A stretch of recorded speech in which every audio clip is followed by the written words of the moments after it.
des années 70, Jacques Chirac est tombé amoureux. Au point de penser à divorcer, dit-on.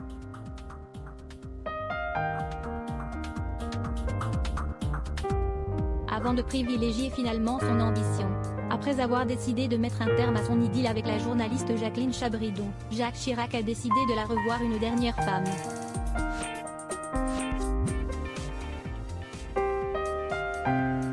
Mais leur ultime rendez-vous a tourné court à cause de l'arrivée d'un conseiller qui deviendra plus tard un ténor de la scène politique.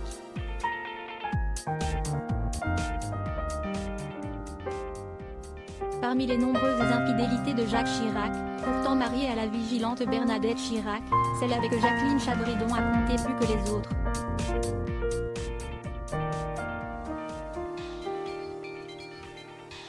Au point que, alors qu'il était Premier ministre de Valéry Giscard d'Estaing, il a failli quitter sa femme et même la vie politique pour elle.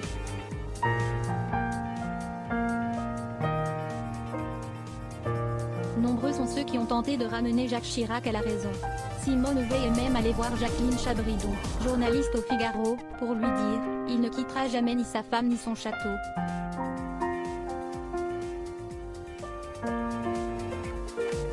Vous êtes sa petite pauvre.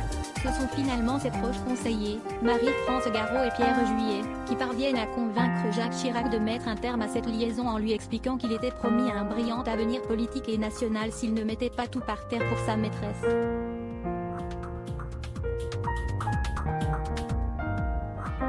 Jacques Chirac finit par les écouter, mais décide de voir une toute dernière fois cette femme dont il était éperdument amoureux.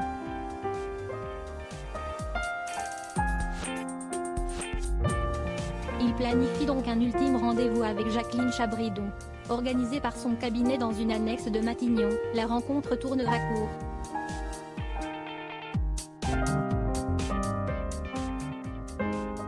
Les deux amants sont en effet interrompus par l'éruption d'un jeune conseiller de Jacques Chirac venu lui apporter un dossier, Alain Juppé.